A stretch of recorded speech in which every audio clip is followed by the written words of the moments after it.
Maksudnya biar aku nanti menyesuaikan. Biar nanti menyesuaikan gitu dengan Nah, materi ini kan apa? yang di sini kan kelasnya A, B, C, Kak. Jadi sama sih gurunya, Kak. Gurunya sama ya. Berarti kan intinya mau di kelas Marwa atau di kelas si Vina, materinya berarti sama. Ya nggak, Vin? Kamu juga minggu depan kira-kira berarti ulangan, Vin? Iya, Kak, hari Senin. Oke, berarti apa namanya? Aku bahas lah ya supaya bisa menyesuaikan dengan materi kalian di sekolah. Oke, baik, sambil mereview lagi dan menguatkan materi sel ini gitu ya, kita mulai aja. Oke, jadi teman-teman kalau kita ngomongin tentang sel, berarti kita ngomongin apa sih? Kalau kita ngomongin tentang sel, berarti kita ngomongin struktur penyusun terkecil dari makhluk hidup. Dari makhluk hidup, ya. Nah, struktur penyusun ini berupa apa aja? Berupa struktural ya, berupa struktural, artinya dari segi bentuk, dari segi morfologinya gitu ya, itu paling penyusun terkecil. Dan dari segi fungsional. Fungsional artinya secara fungsi bagian-bagian sel itu punya fungsinya masing-masing, makanya dibilang sebagai fungsional. Nah, bicara tentang penyusun terkecil yang punya fungsi masing-masing, berarti sel itu tersusun atas apa saja sih gitu ya. Jadi sel itu memiliki bagian-bagiannya gitu ya, memiliki macam-macam atau memiliki bagian-bagian yang kita bilang sebagai bagian-bagian dari sel gitu ya. Nah, bagian-bagian sel ini terdiri dari apa aja? Nah, bagian-bagian sel itu terdiri dari satu yang kita bilang sebagai dinding sel. Dinding sel. Nah, kalau dari katanya dinding sel ya berarti kita udah bisa mengartikan lah ya kalau dinding sel itu berarti sebagai penyekat gitu ya atau pemisah antar sel yang satu dengan yang lainnya, antara sel yang satu dengan sel yang lain. Ya, ini yang apa namanya menjadi peran dari dinding sel. Kemudian selain ada dinding sel, kemudian ada membran sel yang menjadi bagian dari sel. Kalau ada bilang membran sel atau membran plasma, itu sama ya teman-teman ya. Jadi kamu jangan bingung, kok di soal keluarnya membran plasma yang aku pelajari membran sel, itu sama. Artinya apa? Membran sel ini seperti apa? Membran sel itu sama dengan selaput pembungkus. Selaput pembungkus sel. Jadi sel itu seperti seperti apa namanya apa ya? Ada ada isi apa suatu kayak membran itu kayak wadah yang di dalamnya itu ada isinya. Nah, wadahnya itu ya si membran sel itu gitu teman-teman ya. Nah, selain dia sebagai selaput pembungkus si membran sel ini punya fungsi sebagai atau sifatnya sebagai selektif permeabel. Selektif permeabel yang artinya apa? Artinya adalah dia punya sifat atau punya peranan mengatur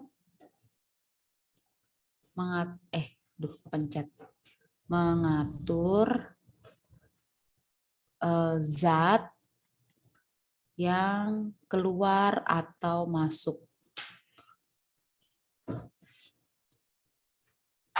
ke dalam sel ya, ke dalam sel. Jadi baik dia keluar atau dia masuk itu diatur oleh si membran sel ini atau si membran plasma ini. Makanya dibilang sebagai selektif permeabel. Jadi hanya zat-zat tertentu aja nih yang bisa melewati membran sel atau membran plasma. Nah, secara sifat selektif permeabel inilah akhirnya sel itu punya peranan Nah, jadi sel itu punya peranan. Oke, sel itu punya peranan sebagai media transportasi, media transport zat melalui membran. Media transport zat melalui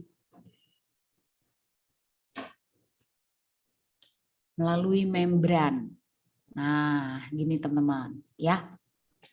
Jadi karena dia punya sifat selektif permeabel itulah makanya dia punya peranan sebagai media transport zat melalui membran. Nah, ini yang akan aku diperdalam ya berdasar mengenai transport zat melalui membran ini ya. Jadi di sini poin berikutnya transport zat melalui membran.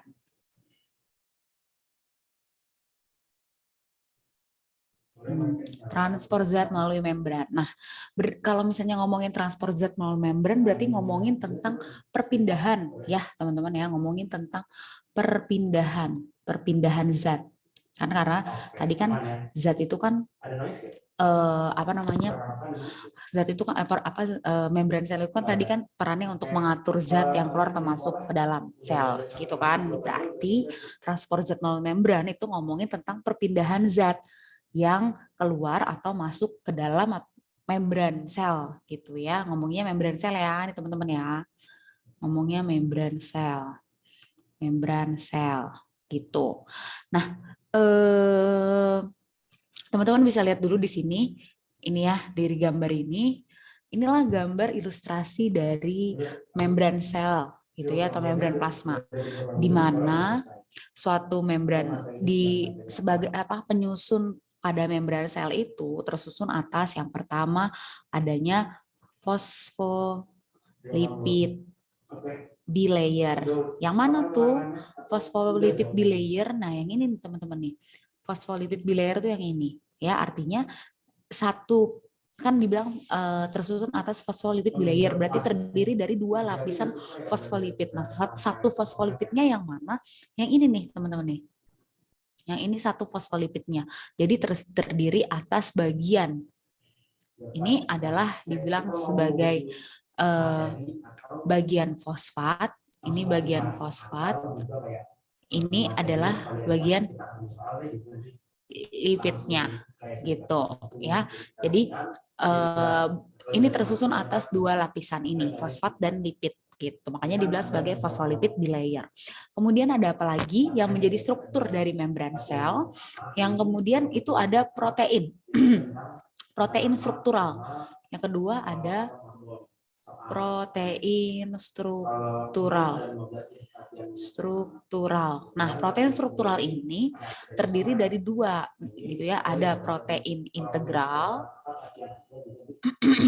dan ada protein perifer. Ya, protein integral yang mana? Protein integral yang ini nih teman-teman nih. Nah, ini protein integral. Jadi protein ini melintang dari bagian dalam. Bagian dalam tuh yang mana? Bagian dalam tuh ini nih. Nih kan ini bilang sitoplasma ya. Berarti bagian dalam tuh yang ini nih teman-teman nih. Inilah bagian dalam sel itu. Tapi kalau yang bagian luar, yang mana? Bagian luar tuh yang ini nih. Nah, inilah bagian luar yang aku kuning-kuningin ini. Ini bagian luarnya. Gitu ya. Jadi protein struktural itu yang integral, dia tuh melintang dari bagian dalam atau bagian dalam sel, bagian sitoplasmanya ke bagian ekstraselulernya. Ini namanya protein integral. Nah, protein integral ini biasanya juga sebagai media untuk perpindahan zat. Makanya ada bentuknya yang kayak gini nih. Kalau dibelah, bentuknya kayak gini nih. Sebagai protein channel atau protein yang berperan dalam perpindahan zat. Yang nanti akan kita bahas nih. Supaya kita mengetahui dulu bagaimana sih zat itu bisa melakukan perpindahan melalui membran sel. Karena dia punya struktur-struktur seperti ini. Nah, selain tersusun atas protein, lipid, fosfat,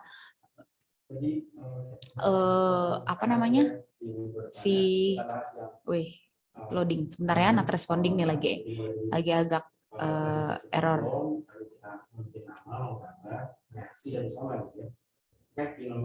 Oke, yang nomor 3 berarti tersusun atas apa lagi? Tersusun atas karbohidrat, yang tersusun atas glukosa. Ini ya, yang tersusun atas glukosa. Jadi yang pertama tersusun atas fosfolipid bilayer yang terdiri atas fosfat dan lipid ya. Kemudian tersusun atas protein struktural, integral dan perifer, kemudian tersusun atas karbohidrat yang dalam bentuk glukosa. Jadi ini ya, teman-teman ya, struktur yang menyusun atau komponen-komponen yang menyusun membran sel, sehingga membran sel ini akan berpengaruh terhadap perpindahan zat. Kenapa, Vin? Ada yang mau ditanya, Vin? Vina? Enggak, Kak. Oh, enggak ada. Oke, berarti kita balik lagi ke sini ya. Kita balik lagi ke mengenai peranan membran sel itu sebagai media transport zat yang melalui membran. Nah, transport zat melalui membran sel atau perpindahan zat ini terbagi menjadi 2, teman-teman. Ya, terbagi menjadi 2. Yang pertama secara pasif. Pasti udah belajar dong ya. Ya, secara pasif itu artinya apa? Secara pasif itu artinya perpindahan ini terjadi tanpa membutuhkan energi, tanpa membutuhkan energi, ya. Ini yang menjadi pembedaan kenapa ada transport zat secara pasif. Nah, transport zat secara pasif ini terbagi kembali menjadi banyak ya. Terbagi menjadi ada 3. Yang A yaitu ada difusi. Pasti tahu dong ya, udah mau ulangan nih, harusnya udah tahu ya difusi itu apa gitu ya. Kemudian yang B itu ada difasilitasi,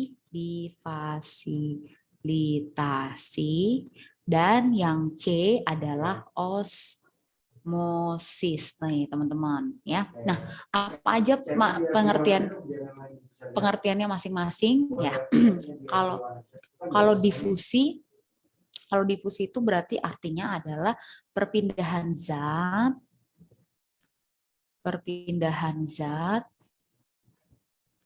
apa? Zat terlarut.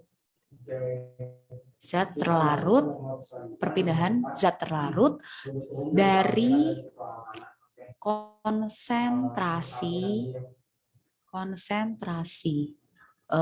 tinggi ke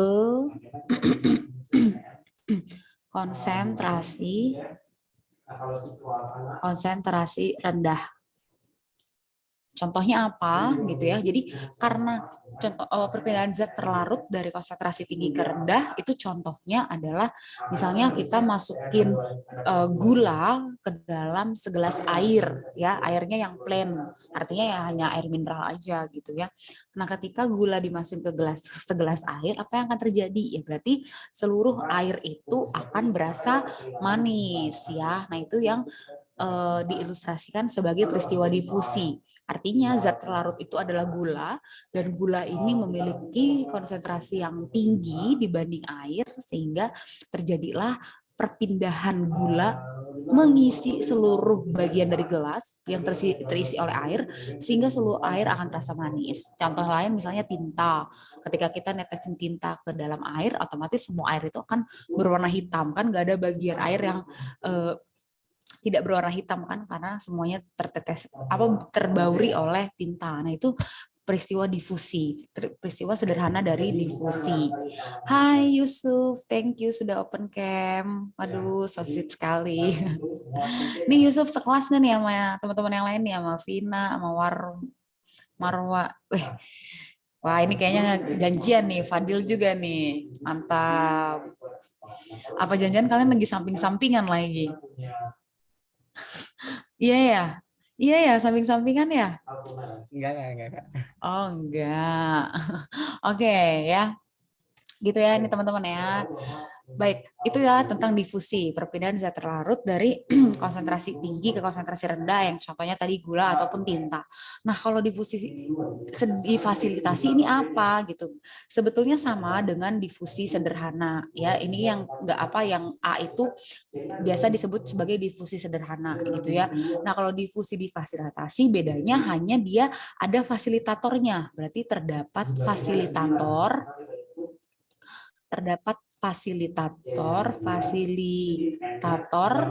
atau yang menolong berupa apa?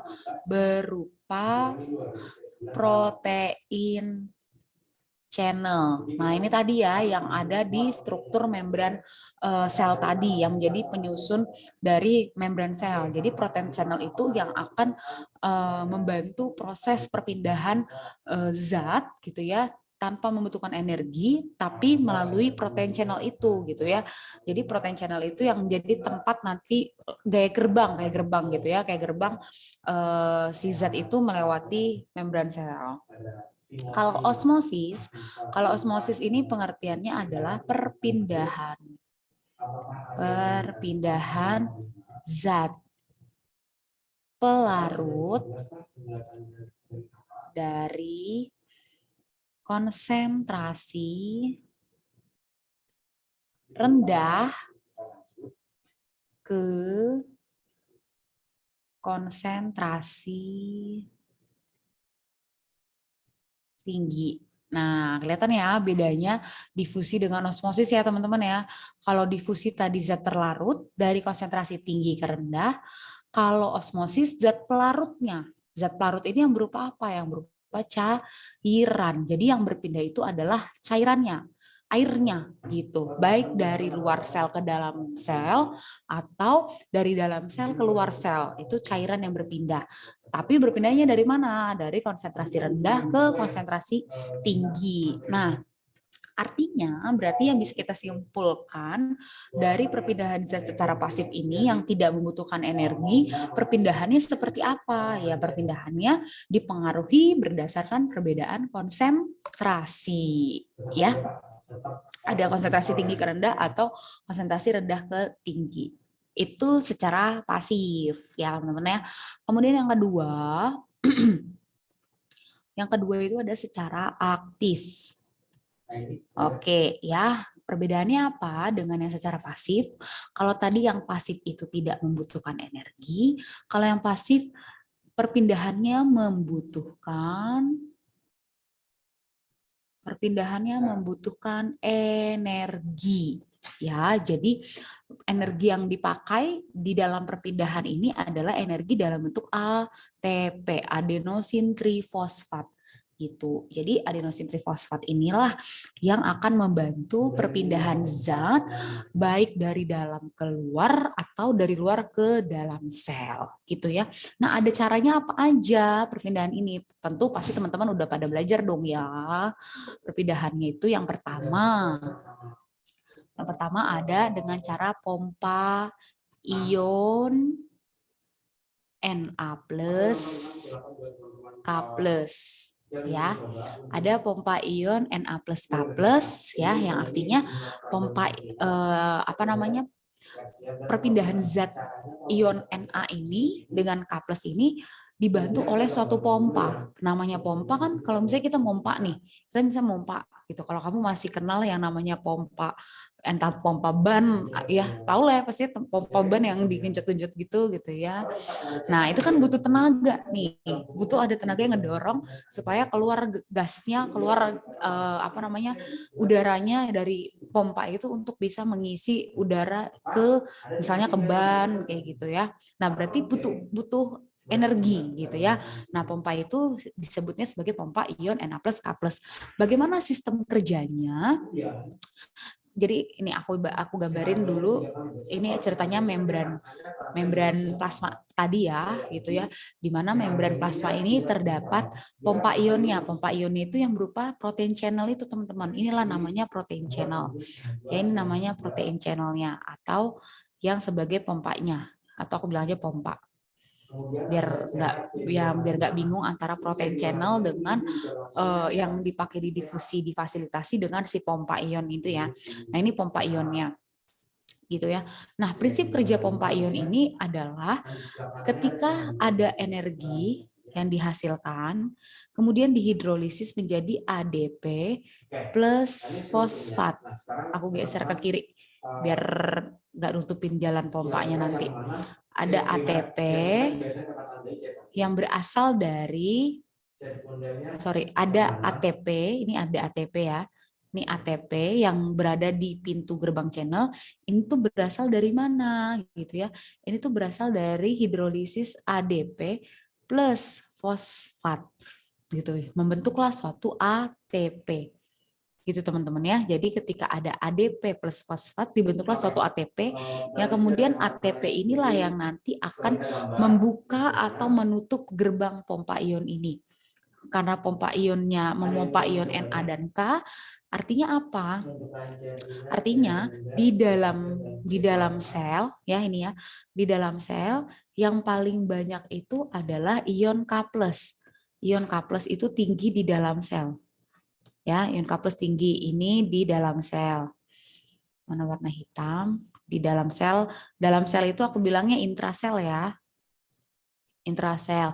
Nah, di luar ini bagian luar sel aku bilangnya ekstrasel. Ekstrasel ya. Jadi di dalam sel ionnya itu ion K+ itu tinggi, sedangkan di luar sel yang tinggi itu adalah ion Na+. Sorry, aku ganti warna biar ada bedanya. Yang tinggi itu adalah ion Na+. Ion Na+. Yang di luar sel yang tinggi itu adalah ion Na+. Sehingga karena perpindahan zat ini tujuannya untuk memberi keseimbangan di luar sel dan di dalam sel, berarti Na ini akan masuk ke dalam. Karena kenapa? Karena Na+ di luar sel itu tinggi, sehingga dia akan bergerak ke dalam sel supaya seimbang. Berarti di sini akan ada Na+ yang melewati pompa ion ini sebanyak berapa ion? Sebanyak 3 ion. Gitu ya. Kemudian ion K+ ini akan keluar. Supaya apa? Supaya seimbang kan. Na di dalam sudah dari luar sudah ke dalam, K+ berarti kan biar nggak ketinggian, K+ keluar. K+ keluar sebanyak berapa ion? 2 ion. Gitu ya teman-teman ya. Jadi peran dari pompa ion Na+ K+ ini karena ada bantuan energi yang memompa pompa ion ini supaya terbuka gitu ya, supaya terbuka sehingga Na dan K itu Na bisa masuk, K+-nya bisa keluar. Itu. Oke, bisa dipahami teman-teman untuk pompa ion Na+, K+.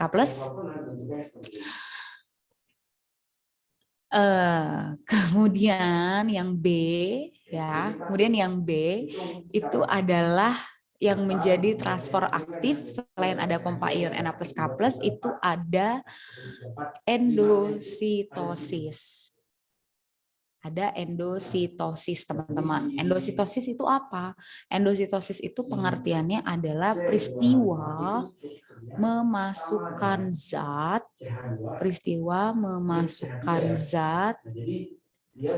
ke dalam sel. Peristiwa memasukkan zat ke dalam sel. Ya, nah endositosis ini terbagi menjadi 2 tipe, teman-teman. Ada tipenya yang pertama itu disebut sebagai fagositosis dan pinositosis. Nah, fagositosis itu tuh ibaratnya kayak makan, berarti dia memasukkan zat dalam bentuk zat padat gitu ya, zat padat misalnya sel-sel yang rusak atau hasil-hasil sisa-sisa metabolisme itu namanya zat-zat padat. Nah, kalau pinositosis itu yang seperti minum. Kalau seperti minum berarti yang dimasukkan ke dalam sel adalah zat cair. cairan yang berpindah dari luar ke dalam sel. Karena kan ibaratnya memasukkannya yang fagositosis memakan, kalau pinositosis meminum gitu ya. Artinya yang makan berarti bentuknya padat, yang minum bentuknya zat cair. Oke. Kemudian yang C itu ada eksositosis. Nah, kalau eksositosis ini pengertiannya apa? Kalau eksositosis ini pengertiannya adalah pengeluaran zat, namanya aja ekso, ya exit gitu ya, pengeluaran zat keluar sel, gitu ya. Ini ya yang menjadi perbedaan antara endositosis dengan eksositosis gitu. Nah, inilah cara-cara perpindahan zat melalui membran, ya. Ada secara pasif dan ada secara aktif. Nah, ini bagian dari membran sel ya teman-teman ya. Bagian sel yang tadi kita bahas itu baru satu ya, baru dinding sel dengan membran sel atau membran plasma ya teman-teman ya. Terus bagian sel yang lain apa? Bagian sel yang ketiga ya. Bagian sel yang ketiga itu adalah sitoplasma. Bagian sel yang ketiga itu adalah sitoplasma. Ini yang ketiga sitoplasma. Tadi yang pertama ada dinding sel, yang kedua ada membran sel. Nah, yang ketiga adalah sitoplasma. Artinya ketika tadi ya dinding itu kan pemisah antara sel yang satu dengan yang lainnya. Nah, membran sel itu pembungkusnya. Kayak misalnya dinding itu mangkok, terus membran sel itu kantong plastik, jadi ada mangkok, ada mangkok yang ada isinya ada kantong plastiknya gitu. Nah, sitoplasmanya itu isi dari yang terdapat di dalam kantong plastik yang terdapat di mangkok. Nah, mulai kebayang nggak teman-teman? Gitu tuh sel sebetulnya ya, dari mangkok, adanya mangkok, kemudian di dalamnya ada kantong plastik, isinya air. Nah, air itulah yang kita bilang sebagai sitoplasma, atau pengertiannya adalah cairan sel ya. Jadi sitoplasma itu adalah cairan sel yang punya arti sebagai atau fungsi sebagai tempat berlangsungnya reaksi-reaksi kimia. Tempat berlangsungnya reaksi-reaksi kimia. Reaksi-reaksi kimia ini nanti akan dilangsungkan oleh siapa? Reaksi kimia ini akan dilangsungkan oleh segala sesuatu yang berada di dalam sel. Nah, apa yang berada di dalam sel? Yang pertama, di dalam sel itu ada nukleus. Ya nggak sih? Ya, ada ya dong, nukleus ya, atau inti sel. Oke, itu ya, nukleus atau inti sel. Nah, nukleus atau inti sel itu pengertiannya apa ya? Nukleus ini kan di dalamnya, dia tuh nukleus ini tuh membawa sebagai pembawa apa namanya, hereditas atau sifat keturunan. Kenapa? Karena dia terdapat DNA di dalam nukleus ini. Yang mana DNA itu kan sebagai pembawa sifat keturunan, pembawa hereditas. Nah, selain itu, nukleus ini juga berperan dalam tahapan pembelahan sel, ya. Berperan, aku tulis saja ya perannya. Berperan dalam pembelahan sel, gitu ya, berperan dalam pembelahan sel. Dan yang pasti dia sebagai pusat pengatur segala reaksi yang terjadi di dalam sel. Reaksi di dalam sel. Oke, ya inilah yang terdapat di nukleus atau inti sel, karena dia mengandung DNA sehingga sebagai pembawa sifat keturunan atau hereditas, dan berperan dalam pembelahan sel serta sebagai pusat mengatur segala reaksi di dalam sel. Nah, apakah di dalam sitoplasma atau di dalam sel itu hanya ada nukleus? Tidak ya, tapi ada satu lagi, yaitu ada organel sel ya, yang mungkin ini teman-teman udah pelajari nih di sekolah.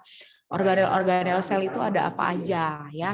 Nah, inilah 5 macam bagian-bagian dari sel yang mengisi sel itu sendiri gitu ya. Nah, bicara tentang organel sel, jadi sel itu untuk mengetahui sel itu punya organel apa aja. Organel tuh ibaratnya kayak ini tubuh kita. Tubuh kita kan punya banyak organ ya teman-teman ya.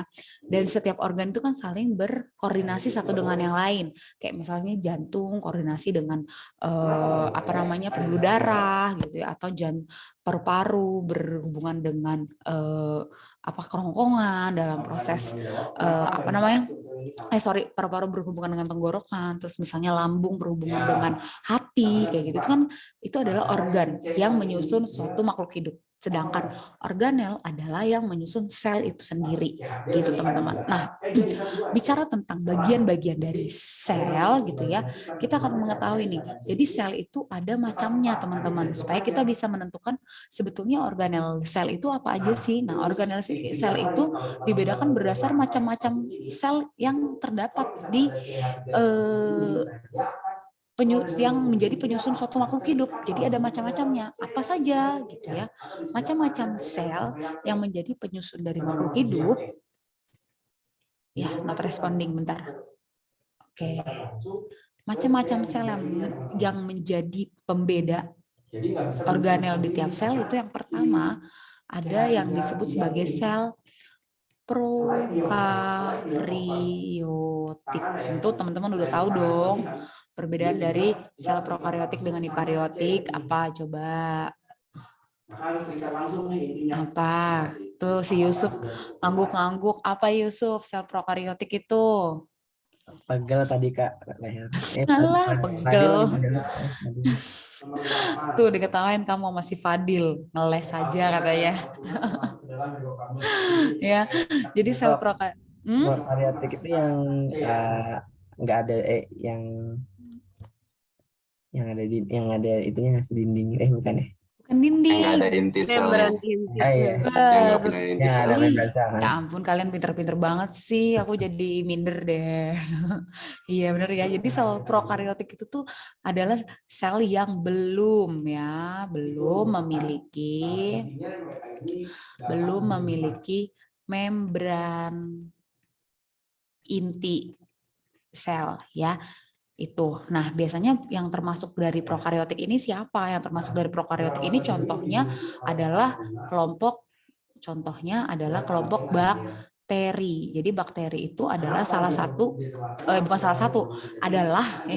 adalah bagian dari sel yang belum memiliki membran pada inti selnya sehingga dibilang sebagai sel prokaryotik. Nah, pada sel prokaryotik ini, tadi ya kalau bicara tentang organel, dia itu hanya punya sedikit organel, teman-teman. Dia hanya punya sedikit organel penyusun pada tubuhnya, organelnya. Ya, yang pertama apa saja penyusunnya? Yang pertama itu adalah dia cuma punya ribosom. Tentu udah tahu dong ya, ribosom itu pengertiannya apa? Ribosom itu kan pengertiannya sebagai tempat sintesis protein ya. Kemudian nomor 2 ada ribosom, kemudian nomor 2 ya ada dia punya mesosom yang perannya ini sama kayak mitokondria, yaitu sebagai respirasi pada sel bakteri ya, respirasi sel. Kemudian yang ketiga dia punya plasmid ya. Dia punya plasmid yang berperannya untuk apa? Yang berperannya sebagai pembelahan sel. Bisa berperan sebagai pembelahan sel. Nah, terus setelah itu dia punya apa? Dia punya nukleus yang disebut sebagai nukleoid. Ya, ini cuma penyebutan nukleus aja. Penyebutan nukleus pada sel prokaryotik itu disebutnya nukleoid gitu ya, yang mana di dalamnya itu terdapat DNA tadi ya, sama ya, nukleus kan mengandung DNA, tapi DNA-nya itu bentuknya sirkuler gitu ya, artinya kalau itu pada prokaryotik. Terus yang kedua itu adalah kelompok dari sel prokariotik. Ya kan? Ada prokariotik berarti ada eukariotik. Yang menjadi perbedaan utamanya ya tadi, berarti kalau yang ini belum, sel eukariotik itu sudah, oke? Sudah memiliki membran, pada inti selnya. Nah, itu ya contohnya atau siapa saja kah yang termasuk pada sel eukariotik? Berarti yang termasuk sel eukariotik itu adalah protista, ya, kelompok protista, kemudian ada fungi, kemudian ada plante dan animalia. Ya, ini yang termasuk dari sel eukariotik. Dan yang pasti dia punya banyak organel. Nah, organel-organel yang dimiliki oleh sel eukariotik itu dibedakan berdasarkan dua perbedaan besar, yaitu yang dimiliki oleh sel hewan dan yang dimiliki oleh sel tumbuhan. Jadi pada sel hewan ataupun sel tumbuhan memiliki dua organel memiliki banyak organel namun berbeda-beda gitu ya, Jadi kayak misalnya ada punya di sel hewan tapi tidak dimiliki oleh sel tumbuhan. Contohnya apa gitu ya? Misalnya kita mulai dari mitokondria. Mitokondria ya sebagai tempat respirasi sel. Mitokondria dimiliki juga oleh sel tumbuhan. Hewan punya, tumbuhan punya. Terus ribosom, ya sel hewan punya, tumbuhan juga punya. Terus ada retikulum endoplasma, di tumbuhan juga punya. Terus ada badan Golgi, ya kan? Ada badan Golgi. Badan Golgi di tumbuhan juga punya. Oke, terus apa lagi teman-teman? Apalagi sih? Sentriol yang berperan dalam pembelahan sel. Hanya dipunyai oleh sel hewan, tumbuhan tidak punya. Apalagi? Dinding sel. Dinding sel itu kan termasuk bagian-bagian ya. Kan tadi kan udah aku sampaikan di depan. Apalagi yang termasuk organel? Lisosom. Oke, lisosom dimiliki oleh sel hewan, tumbuhan gak punya. Yang dipunya tumbuhan dong, apa? Plastida. Iya, plastida.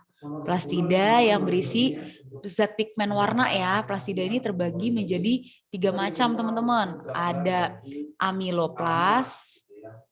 Kok amiloplas? Sorry, bukan amiloplas. Ada leukoplas,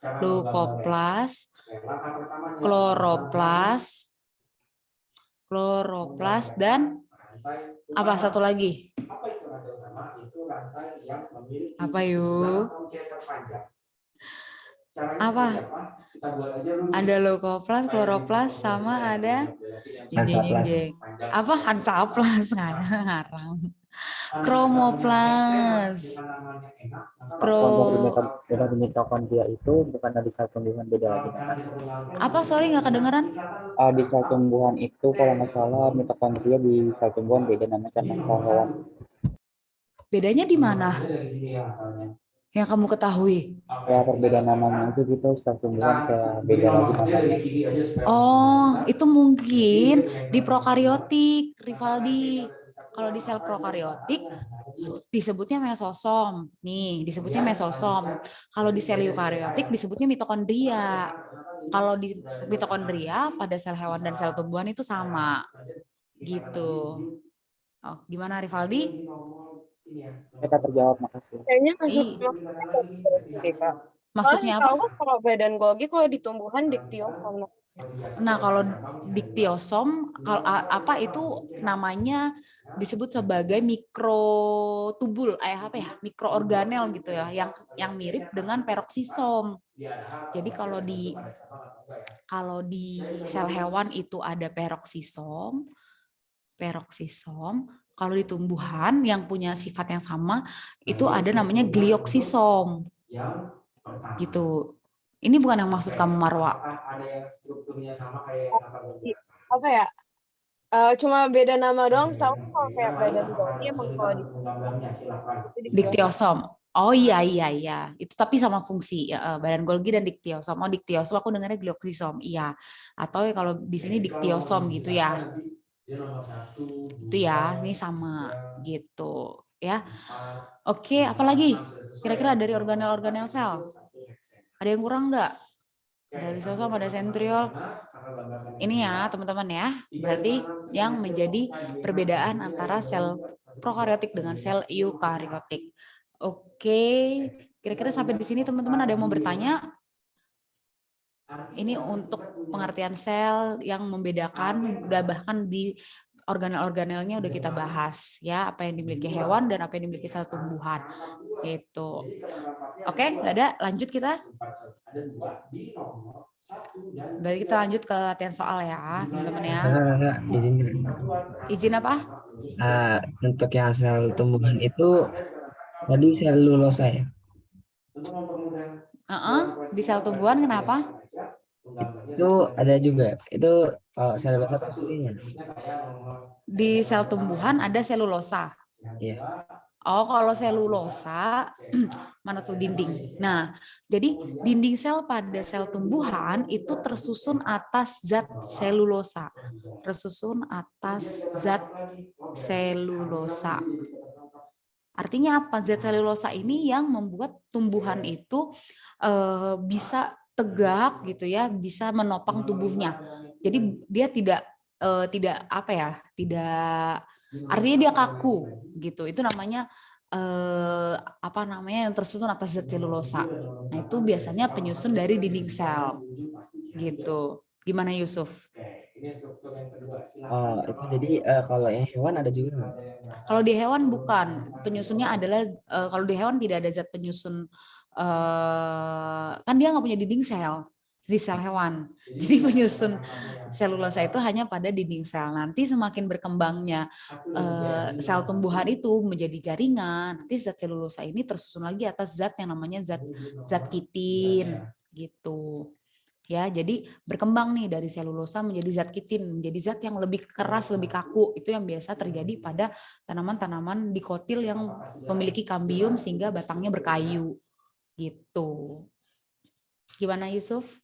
Oke, Kak. Makasih ya. Oke. Iya, ada lagi nggak teman-teman sebelum kita masuk ke soal? Nggak ada, berarti kita masuk ke latihan soalnya. Ya. Oke, nomor 1. Coba Marwah, bantu Marwah baca soal nomor 1. Terus jawaban yang tepat menurut kamu apa? Berikut yang bukan merupakan ciri organisme prokaryotik Gampang banget. bermembran. DNA sirkular, D memiliki plasmid, E tidak memiliki membran inti. Aku bacain optionnya dulu Kak, bukan option lain. Iya, langsung jawaban aja. Oke, apa jawabannya?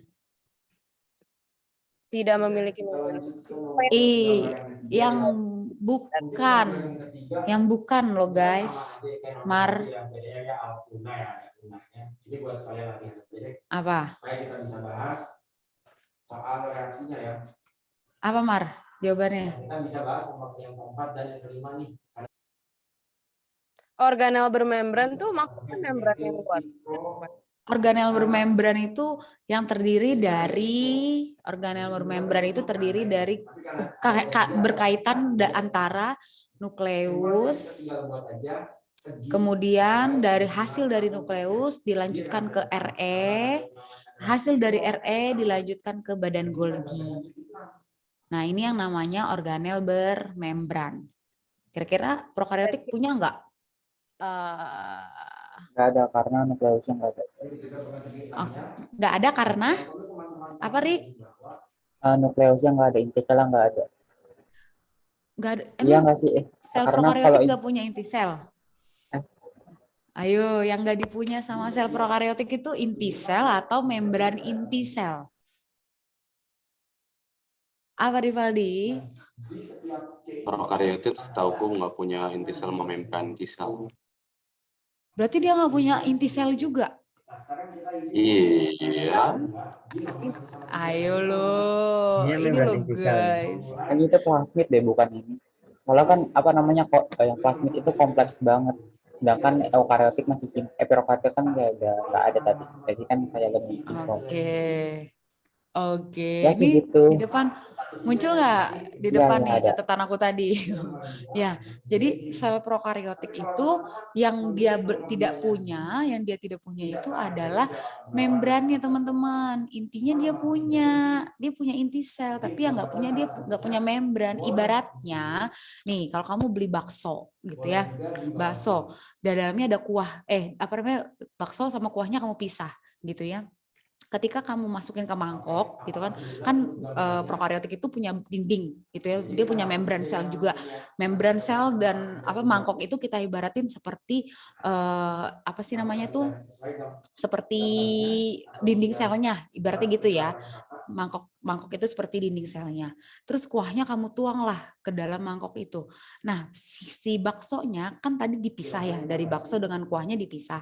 Nah, kalau yang namanya bakso itu kita bilang sebagai inti sel itu, inti sel dari prokariotik.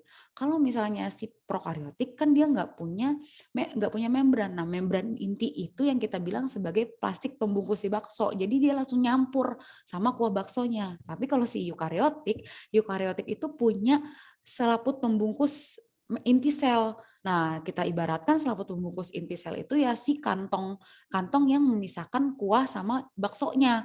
Pas kita masukin, kita cemplungin sekantong plastik pembungkus si bakso ini, kita cemplungin bareng berkuah-kuahnya, nyampur nggak itu bakso sama kuahnya?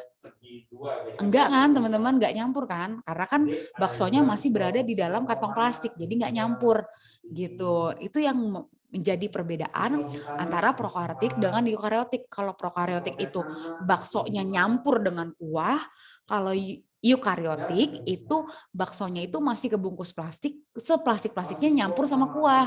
Jadi baksonya nggak nyampur sama kuah. Itu yang menjadi perbedaan. Gimana, paham nggak Rivaldi? Rivaldi? Paham, Kak. Iya, jadi yang bukan tidak dimiliki oleh prokaryotik itu bukan intinya ya, tapi membrannya. Gitu loh, ya. Jadi berarti jawaban yang tepat apa nih? Untuk soal nomor 1. Berarti yang tetap organ bermembran gak sih Kak? Tapi karena dianya nggak punya ekologi. Iya, lebih tepatnya memang yang B ini ya, karena kok warnanya hitam. Ntar aku ganti warna dulu.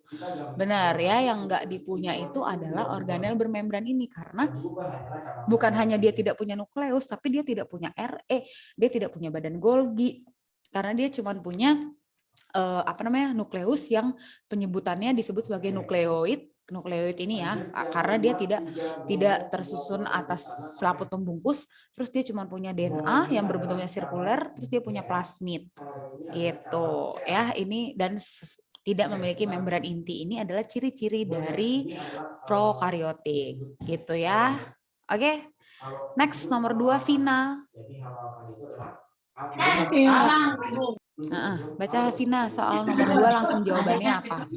Oke, berikut yang bukan merupakan ciri-ciri sel hewan adalah memiliki dinding sel, bukan? Iya, gampang banget ya. Yang bukan berarti membran sel dia punya, mitokondria dia punya sebagai tempat respirasi sel, gitu ya.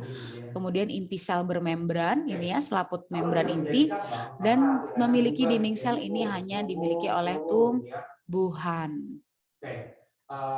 Oke, nomor 3. Nomor 3, Fadil, bantu Dil. Baca soal nomor 3 dan jawabannya. 1. DNA berada dalam nukleus. 2. Tidak memiliki banyak organel. 3. Inti bermembran. 4. Inti bermembran. Dari 4 ciri di atas, ciri khas sel prokaryotik ditandai nomor. Jawabannya apa?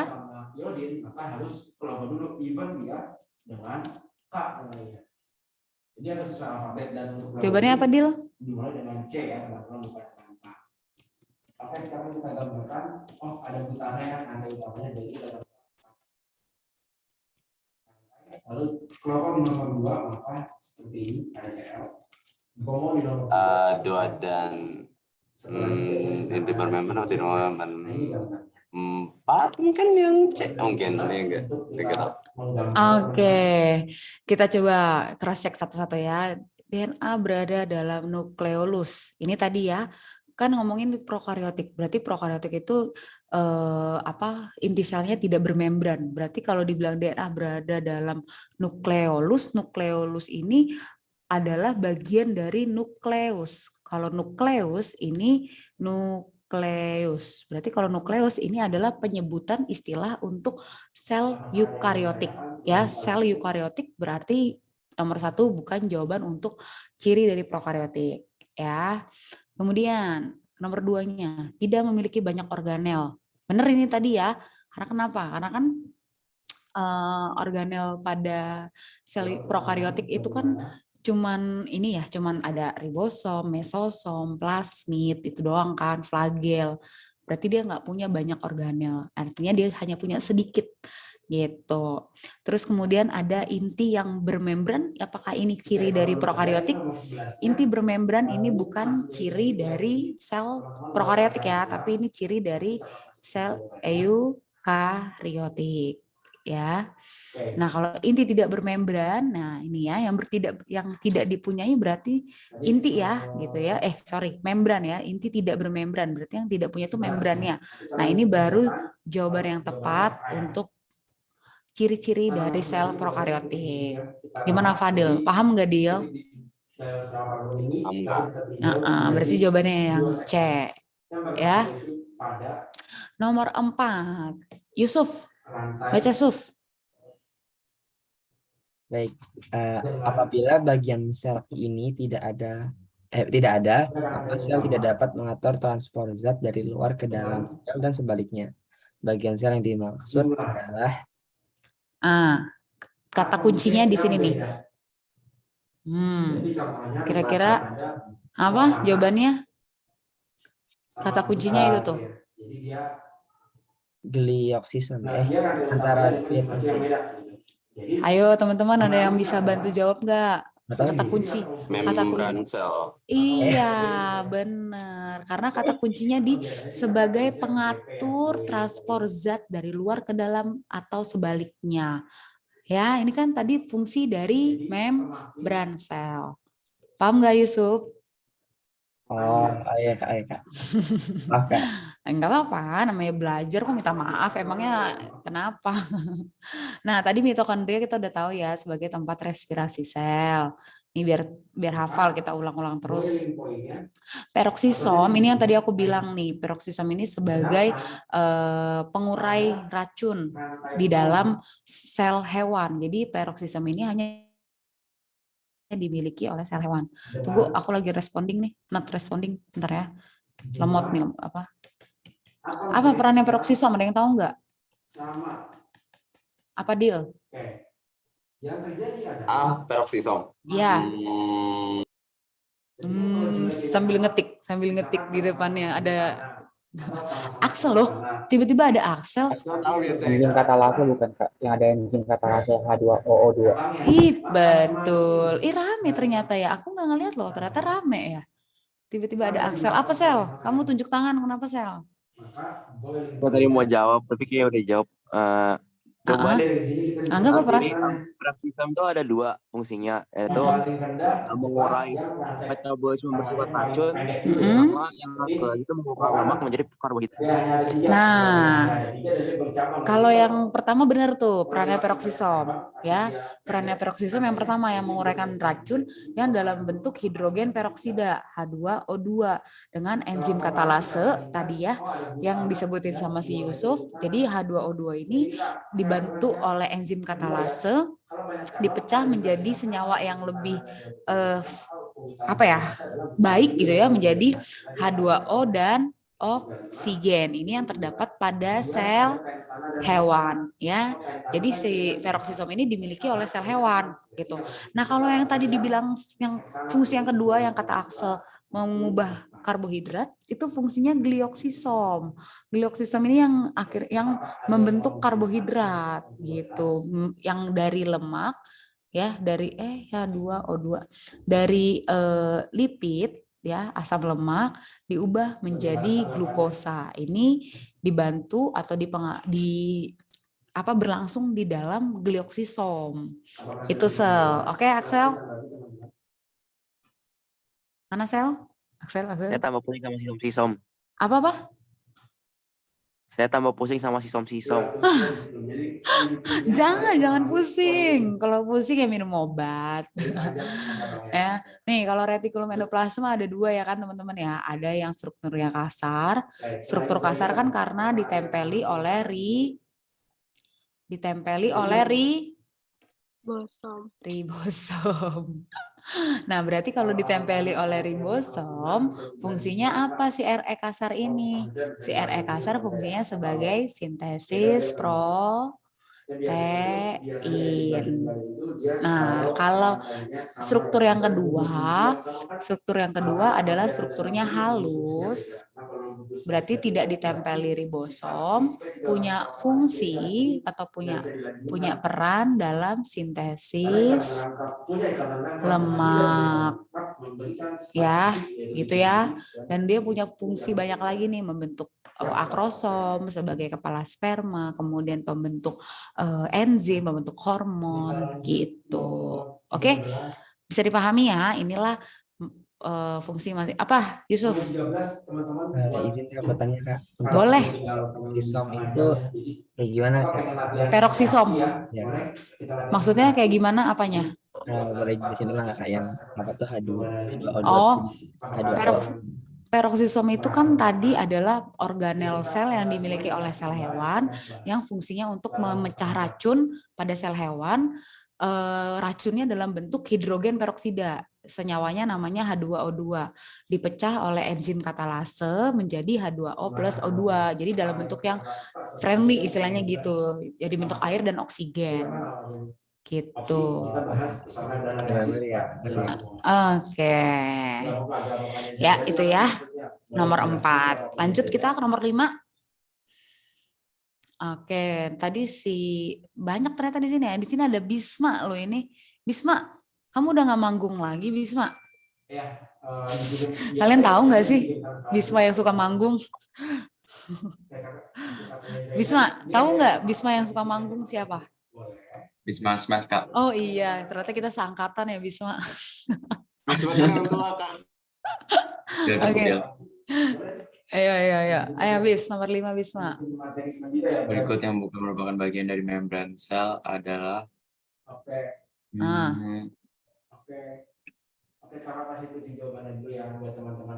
asam nukleat. Oke, yang bukan merupakan bagian dari membran sel, betul ya, asam nukleat, protein struktural, tadi ada protein integral salah satunya, dan ada protein perifer, glikolipid, fosfolipid juga termasuk dari penyusun membran sel. Sip, mantap. Nomor 6. Nomor 6, si Alek mana si Alek? Ini kan masih menamakan. Tadi bukannya ada Alex ya? Sel kali ya. Hah? Axel. Oh ya, Axel. Salah. Sel, nomor 6 sel. Bagian sel yang dapat ditemukan di dalam nukleus adalah kromosom. Bagian sel yang dapat ditemukan di dalam nukleus, yes, betul, kromosom ya. Karena di dalam nukleus itu terkandung DNA. Nah, DNA ini dibungkus oleh kromosom. Kloroplas fungsinya apa, teman-teman? Kloroplas? Kloroplas. Kloroplas itu buat iniin klorofil kan? Iya, sebagai tempat klorofil berarti memiliki siapa nih, ada yang ngechat nih. Oh, ada rumus XY di inti sel kita. Iya, benar. Ya, XY itu kromosom ya, bukan inti. Ada kromosom XY sel. Gitu ya. Kloroplas itu adalah bagian dari plastida yang membawa pigmen warna hijau. Membawa pigmen warna hijau karena mengandung klorofil. Ya, karena di dalamnya terdapat klorofil. Kemudian badan Golgi ini sebagai tempat yang memodifikasi hasil reaksi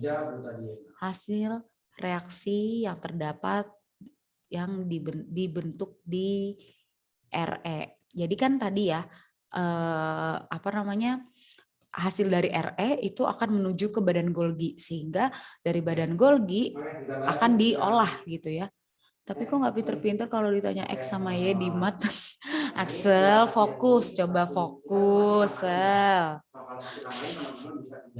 Fokus, Sel, fokus ya. Kita lagi biologi, Sel. Jangan kan kamu, aku aja bingung.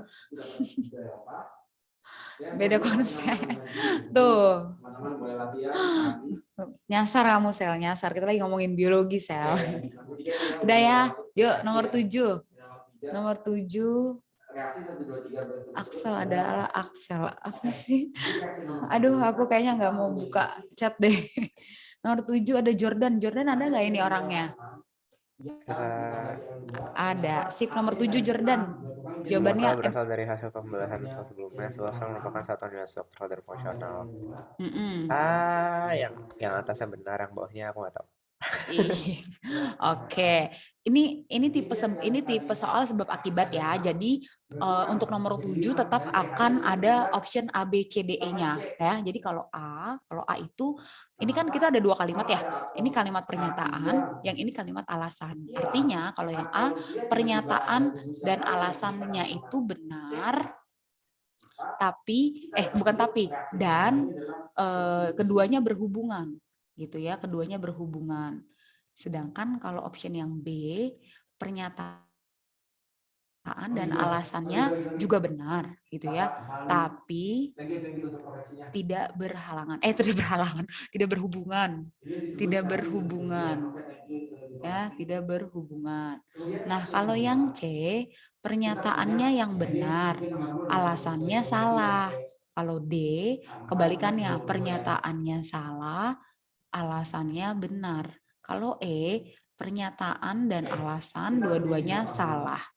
Nah, tadi kalau kata Jordan, dia bilang semua sel berasal dari hasil pembelahan sel sebelumnya. Ini benar ya. Kenapa? Sederhananya kayak misalnya kita ini kan berasal dari ayah dan ibu kita, ya kan? Kita berasal dari ayah dan ibu kita. Kita ini kan tersusun dari sel. Ini kita adalah organisme baru yang tersusun dari sel, yang berasal dari sel ayah yaitu sel sperma, dan sel ibu adalah sel telur yang melebur menjadi zigot, ya kan? Nah, sehingga bisa disimpulkan kalau kita makhluk hidup baru ini yang tersusun atas sel berasal dari sel yang sebelumnya. Nah, yang kedua, kalimat alasannya, sel ini merupakan satuan unit struktural dan fungsional. Ini tadi benar, ya kan? Karena sel itu kan adalah penyusun tubuh terkecil kita dari segi struktur dan dari segi fungsi. Ini juga benar. Tapi keduanya ada hubungan nggak sih? Keduanya tidak ada hubungan. Berarti jawabannya adalah yang option B, ya, benar tapi tidak berhubungan. Oke, bisa dipahami Jordan? Jadi jawabannya substitusi. Bisa kan? Oke, ini ada yang ngechat nih. Ya, si Excel. A, B benar tapi nggak ada hubungan. Good. Ya, 8. Tadi sudah Jordan. Abidzar. Ini namamu konsonan semua, Jar? Iya, Kak. Abidzar. Nomor 8, Jar. Oke, perpindahan air dan zat-zat tertentu terlarut di dalamnya dari larutan yang hipotonik ke larutan hipertonik melalui membran sel. Hasil permeabel disebut osmosis, Kak. Cek. Iya, ini tadi udah kita bahas ya. Dari larutan hipotonik itu kan adalah larutan yang konsentrasinya rendah. Larutan konsentrasi rendah ke larutan yang hipertonik, ke konsentrasi tinggi. Berarti zat yang berpindah dari konsentrasi rendah ke konsentrasi tinggi adalah osmosis. Gampang. 9. Udah ada Abidzar, Andita. Wah, ada anak cewek lagi nih. Andita, ada Andit. Itu adalah pemutusan. Andita ada nggak bersama kita? Ada. Baca Dit. Bisa nggak open mic? Berikut ini merupakan contoh difusi adalah contoh difusi. Itu akan menghasilkan alkana ya. Nah, yang merupakan perpindahan zat. Difusi kan tadi ya, perpindahan zat terlarut. Nah, dari konsentrasi rendah, konsentrasi tinggi ke konsentrasi rendah. Jawabannya apa? Nah, ini pengertiannya. Jawabannya apa? Nomor 9, Dita. kemudian sisanya tidak ada berarti rantai lurus ya. Kita tambahkan sama HCl ya. Asam klorida. Nah, teman-teman yang menunggu nih. Apa teman-teman ada yang bisa bantu Dita nggak? Hukum makroekonomi Yang mana yang tepat jawabannya untuk nomor 9? Ikatan rangkap. Karena kita ingin memutus ikatan rangkap, berarti A. Terserapnya air ke dalam akar. Ini adalah peristiwa apa? Terserapnya air. Berarti yang bergerak adalah air. Kalau air itu adalah osmosis. Kalau air itu berarti ngomongin osmosis. Ini kan ngomongin zat terlarut. Berarti zat terlarut itu adalah yang larut dalam air. Nah, yang mana tuh? Yang mana, Dit? Hah? Yang mana, Vin? Gak tahu, tapi yang bukan. Oke, iya benar. Tercampurnya sirup dan air. Sirup ini zat terlarutnya, ya kan? Sirup ini zat terlarut, dia akan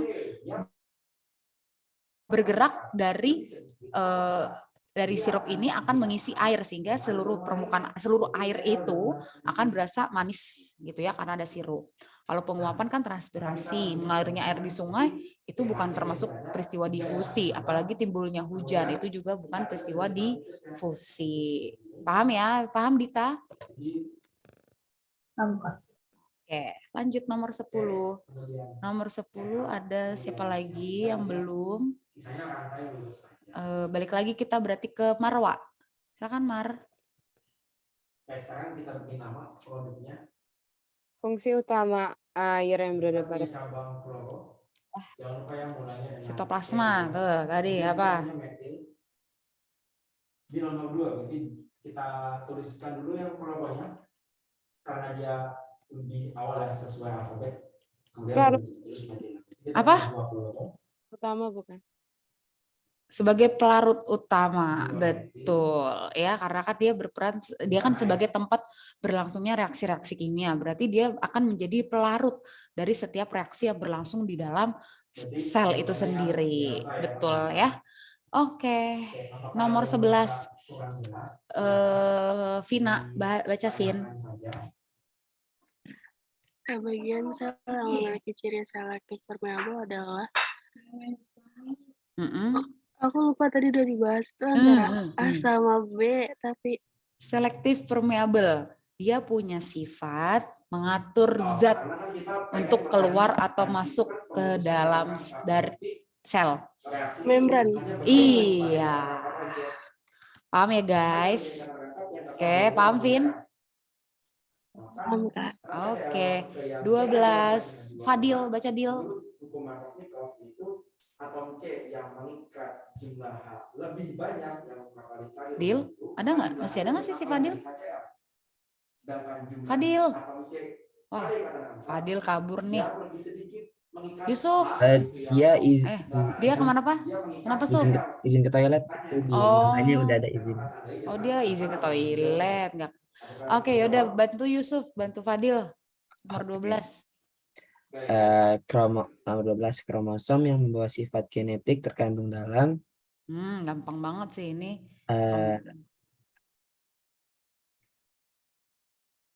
Tadi kromosom membawa sifat genetik berarti ada DNA di nukleus bukan? Yes, betul ya. Sitoplasma sama sitosol apa bedanya Kak? Sama, ini sama-sama cairan sel. Ya, biasanya kalau sitosol ini cairan yang ada di dalam organel selnya, gitu ya. Kalau sitoplasma yang terdapat di dalam sel, gitu ya. Sip, 13. Apa tuh nukleus itu ya? Tadi kalau salah namanya inti sel. Siapa? Nukleus. Ya. Iya, nukleus itu bahasa Indonesianya inti. Oke. 13. Bisma. Baca Bis. 13. Mitosis merupakan salah satu contoh dari D, transport aktif. Yes, benar. transport aktif ya. Difusi dan osmosis ini termasuk transport pasif. Pompa ion itu bagian dari transport aktif ya. Sedangkan yang ditanya adalah endositosis, berarti bagian dari transport aktif juga. Oke, nomor 14. Axel, baca sel. 14 sel. Berikut merupakan komponen sel yang dapat ditemukan dalam organisme prokaryotik kecuali komponen sel. Iya, komponen sel yang dimiliki oleh bukan prokaryotik, yang tidak dimiliki oleh Membran prokaryotik. luar. No. Membran inti. Ya, sabar guys, sabar. Nah, itulah pentingnya membaca pelan-pelan ya. Itu biar kamu itu kan biasanya dalam matematika dibutuhkan ketelitian. Berarti sebetulnya kenapa kamu bilang di matematika itu susah karena sebetulnya kamu cuma kurang teliti doang. Ya, semangat sel. Ya. Oke, nomor 15. Jordan. Pada sel tumbuhan ada satu lapisan yang melindungi sel tumbuhan selain membran sel itu dinding sel. Dinding sel utamanya tersusun oleh Apa? Bentar, aku agak lupa. Kayaknya D. Apa D? Oh, iya tadi kan dibahas ya. Dinding sel disusun oleh selulosa. Sip, 15 nomor sudah selesai kita, teman-teman. Ada yang mau ditanya lagi nggak? Ada yang mau ditanya nggak? Axel, apa Sal? Jadi kan pas itu aku kurang merhatiin di kelas, tapi di kelas tuh ngebahas kayak hidrofobik sama hidrofilik. Itu kan artinya suka sama benci sama air gitu kan. Betul. Nah, bagian sel mana yang hidrofilik dan mana yang hidrofobik gitu, Kak? Oke, ya nih yang namanya ini ya, itu adalah bagian dari membran sel. Sel.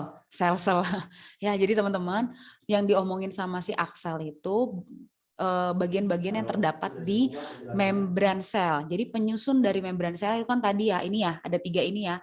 Ada fosfolipid bilayer, protein struktural yang terdiri atas integral dan perifer, dan yang ketiga adalah glukosa, karbohidrat yang dalam bentuk glukosa. Nah, fosfolipid bilayer ini tersusun atas fosfat dan lipid. Nah, berarti bagian mana yang kira-kira termasuk hidrofilik dan hidrofobik? Yang suka air sama yang tidak suka air. Kira-kira yang mana, Sel?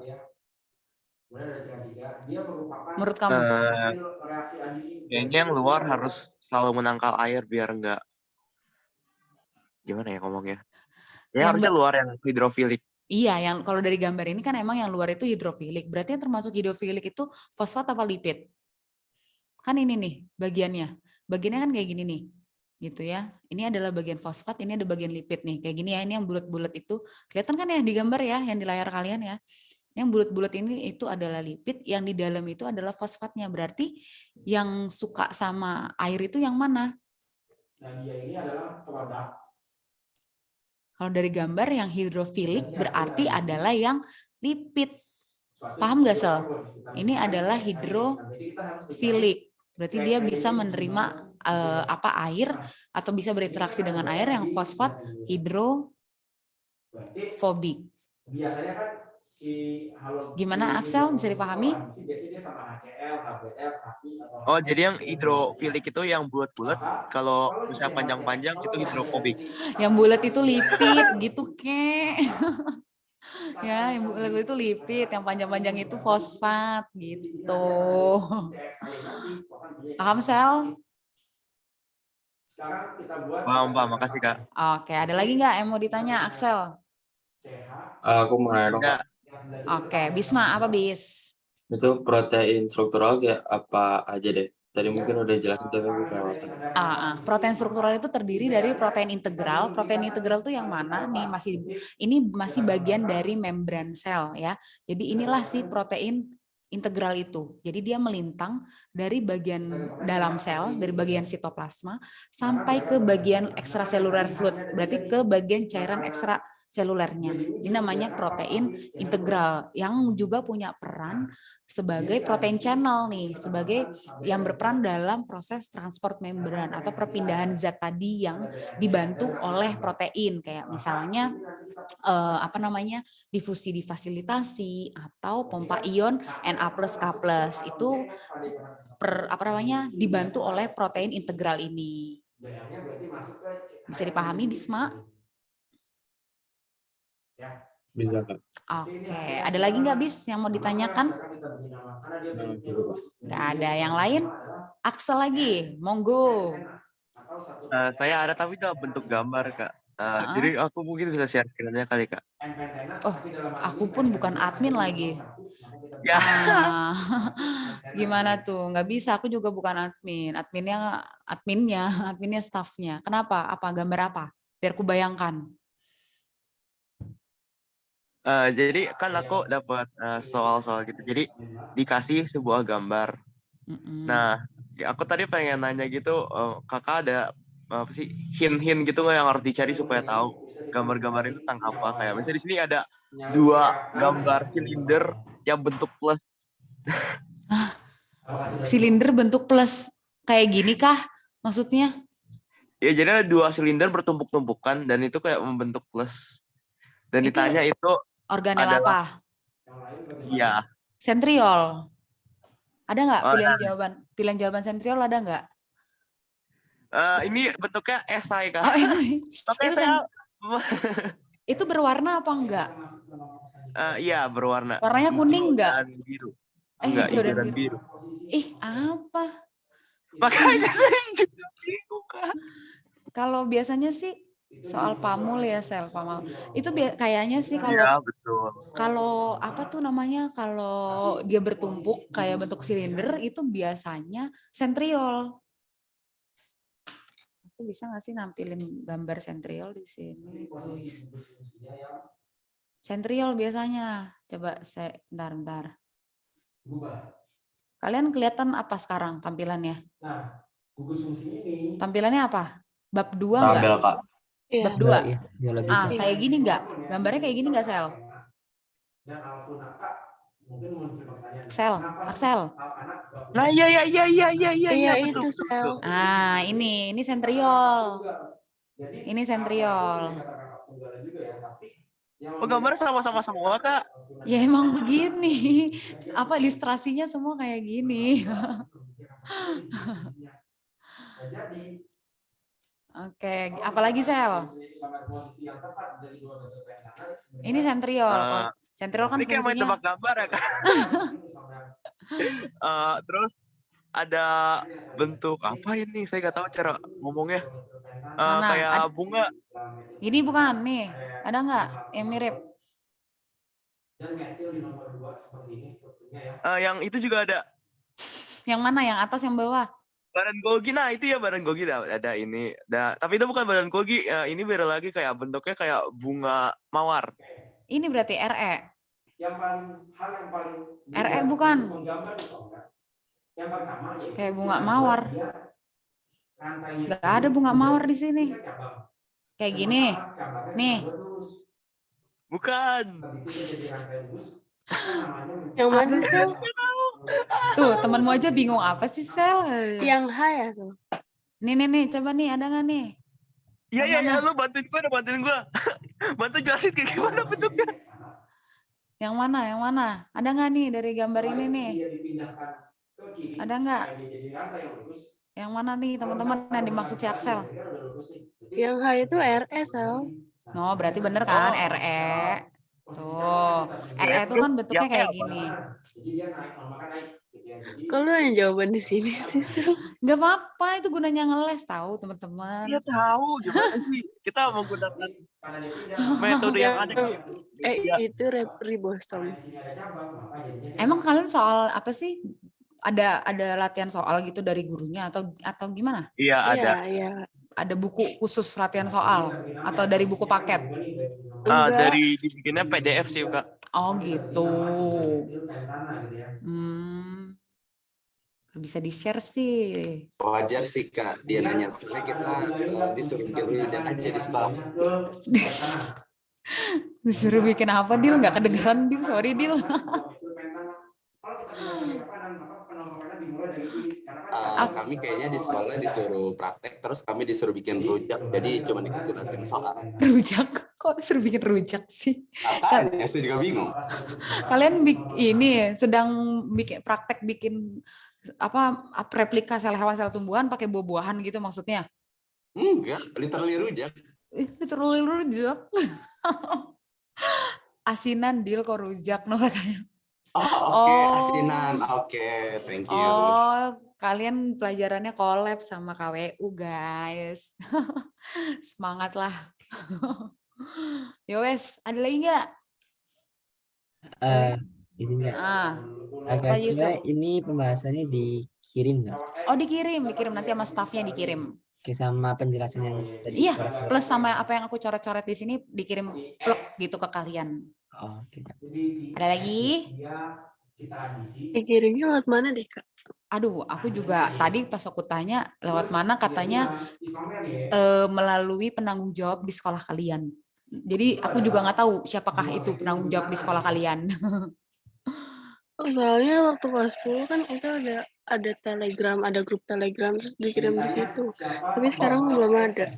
Oh, berarti belum dibukin. Ini karena masih pertemuan pertama kali ya. Jadi mungkin nanti setelah ini mungkin akan dibikin grup kayaknya. Kan udah mulai pembelajaran nih. Gitu. Jadi udah tahu siapa aja orang-orangnya gitu. Mungkin gitu kali. Ditunggu ya, Vin. Oke, Kak, kasih. Apa Sel? Apa lagi Sel? Oke, terakhir. Gak apa-apa, masih lama kok. Krenasi itu apa, Kak? Apa? Krenasi itu apa, Kak? Oh, itu yang terjadi di... Wah, panjang nih, Sel. Cukup nggak ya 8 menit aku ngejelasin? Nggak tahu, soalnya di sini juga ditanya sel F kita mengalami krenasi jika sel terjadi pada apa dan mengapa.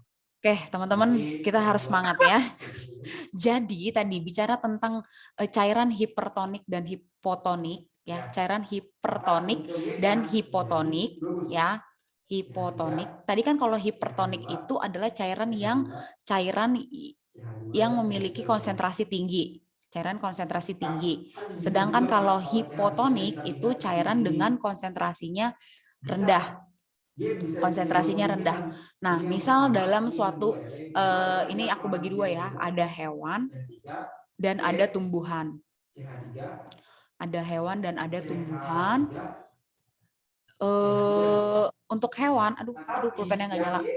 Untuk hewan, apa tuh namanya? Aku jadi kalau diburu-buru jadi gugup deh. Kalau hewan, ketika misalnya ini kan sel hewan ya, ini sel hewan. Nah ini sel tumbuhan. Ini sel tumbuhan. Ini sel tumbuhan, di dalamnya terdapat membran plasma tadi ya, gitu. Nah di dalam sel hewan ini kan terkandung cairan sel ya, kita bilanglah H2O gitu ya. Di dalam sel tumbuhan pun juga ada cairan sel. Nah, ketika si sel hewan ini dimasukkan ke dalam larutan yang hipertonik. Jadi ini adalah bagian kotak ini ibaratnya bagian kotak wadah sel yang dimasukkan ke dalam cairan hipertonik. Begitupun pada tumbuhan. Suara aku tetap kedengeran kan ya, teman-teman ya? Suara aku kedengeran jelas kan ya? Hipertonik gitu ya. Jadi ketika si sel hewan dan sel tumbuhan dimasukkan ke lingkungan hipertonik, tadi kan prinsipnya perpindahan sel secara osmosis tadi ya, perpindahan sel dari cairan yang rendah ke konsentrasi yang tinggi. Berarti kalau misalnya sel ini dimasukkan ke cairan yang hipertonik, otomatis sel akan bergerak dari mana ke mana, teman-teman? Cairan itu akan bergerak dari mana? Dari dalam sel keluar apa dari luar sel ke dalam? Kalau di luar itu hipertonik. Yang bergerak dari mana ke mana, teman-teman? Luar ke dalam. Dari luar, dari dalam ke luar ya, dari sini keluar. Berarti hipertonik itu air akan keluar menuju ke cairan yang hipertonik ya kan, karena dari rendah ke tinggi. Nah, kalau gitu baik daripada sel hewan maupun pada sel tumbuhan akan sama ya, air dari dalam akan keluar. Nah kalau begitu apa yang akan terjadi dengan sel itu? Kalau misalnya tadinya berisi penuh dengan air, lama-lama semakin sedikit airnya karena semakin keluar, lama-lama apa yang akan terjadi teman-teman? Dehidrasi? No, secara fisik dulu akan kayak gimana? Sedikit Kalau secara fisik menyusut, mengkerut. Mengkerut, menyusut, ya mengkurut atau menyusut. Nah, peristiwa mengkerut atau menyusutnya sel hewan karena dimasukkan ke dalam lingkungan yang hipertonik, ini disebutnya nama peristiwanya adalah peristiwa krenasi. Oke, peristiwa mengkerutnya membran sel pada tumbuhan karena dimasukkan ke dalam cairan yang hipertonik, ini disebutnya peristiwa plasmolisis gitu ya. Terus ada lagi nih kondisi yang kedua. Kondisi yang kedua ketika dimasukkan ke lingkungan yang hipotonik. Kalau tadi kan hipertonik, sekarang yang hipotonik. Nih yang hipotonik. Kalau hipotonik berarti kan konsentrasi cairannya rendah, ya kan? Berarti ketika suatu sel dimasukkan ke dalam lingkungan yang hipotonik, konsentrasinya rendah, berarti apa yang akan terjadi dengan sel tersebut? Air akan bergerak dari mana ke mana? Kalau hewan kayaknya lisis ya, Kak. Oke, karena kenapa? Kenapa bisa pecah? Lisis itu kan artinya pecah, karena kenapa? Pergerakan air dari mana ke mana? Dari dalam keluar. Karena airnya itu nggak bisa disimpan kayak out of jangkauan dia yang bisa disimpan. Keluar ke dalam jadinya kayak akan cairan kayak gitu. Terus. Oke, benar. Pergerakan airnya itu dari luar sel ke dalam, ya. Jadi dari cairan yang di luar ini akan masuk ke dalam. Berarti kan kalau makin lama masuk, apa yang akan terjadi dengan sel ini? Tadi yang kata temen bilang akan mengalami pecah, ya kan? Akan pecah. Nah, peristiwa pecahnya sel ini disebut peristiwa namanya lisis. Oke? Nah, kalau bedanya kalau pada sel tumbuhan gitu ya, kalau tumbuhan itu kan dia punya dinding sel. Jadi ketika cairan dalam sel itu cairan dari luar itu terus masuk gitu ya, cairan terus masuk ke dalam gitu ya. Jadi di sini akan penuh, dinding sel itu nggak akan bisa membran sel itu nggak akan pecah, tapi akan berada pada menekan sampai ke dinding sel. Nah, peristiwa menekan sampai ke dinding sel ini disebut sebagai peristiwa Turgid. Oke, paham nggak teman-teman? Paham nggak Sel? Axel yang nanya nih tadi. Axel? Kayaknya paham. Loh kok kayaknya gubrak? Teman-teman paham nggak? Paham. Dan kayak ini berhubungan sama apa sih Kak? Osmosis tadi. Peristiwa osmosis. Tadi apa osmosis? Osmosis itu kan perpindahan zat cair atau zat pelarut dari konsentrasi rendah ke konsentrasi tinggi. Gitu. Oke. Gimana? Teman-teman, masih ada 2 menit lagi nih. Mau dibablas, ada yang mau ditanya lagi? Ada yang mau ditanya? Vina, oke. Axel, udah oke belum PR-nya? Axel? Udah kayaknya. Udah kayaknya. Fadil ada nggak yang mau ditanya, Dil? Banyak yang PG.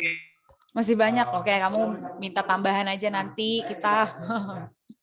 Fadil? Yusuf, kenapa Suf? Izin Kak, maksudnya hipertonik tadi kan menyusut ya. Terus hipertonik itu sama dengan cairan konsentrasi tinggi. Itu maksudnya konsentrasi tinggi gimana? Maksudnya kayak misalnya, contoh nih, misalnya konsentrasi tinggi itu air larutan gula. Ya, air larutan gula. Kita larutin kan gula ke dalam air, terus kita masukin kentang. Kalian udah pernah praktikum ini belum? Kita masukin kentang. Nah, apa yang akan terjadi dengan kentang itu ya ketika kita timbang sebelum kita masukin ke dalam larutan gula dan setelah kita masukin ke larutan gula? Karena larutan gula itu adalah larutan hipertonik, berarti secara teori cairan di dalam sel kentang itu akan keluar. Kalau cairan keluar berarti beratnya akan lebih berat apa lebih ringan? Ringan. Iya, nah itu istilahnya ketika suatu tanaman mengalami plasmolisis karena cairan di dalam selnya keluar sehingga beratnya pun akan menjadi lebih ringan. Nah itu namanya mengalami plasmolisis. Oke, teman-teman, mohon maaf banget ini waktu kita sudah habis. Ada yang mau ditanyakan lagi kah? Semoga semogalah nanti di-share kok Abizar, nanti ini di-share, tenang aja, akan di-share sama adminnya tadi, staffnya yang akan di-share ke kalian gitu ya. Oke, kalau gitu teman-teman terima kasih banyak untuk responnya, pertanyaan-pertanyaannya. Semoga apa yang kita pelajari pada hari ini bermanfaat buat kalian ke depannya ya. Sampai ketemu lagi di pertemuan selanjutnya. Selamat malam. Malam, makasih Makasih Kak. Makasih Kak. Sama-sama.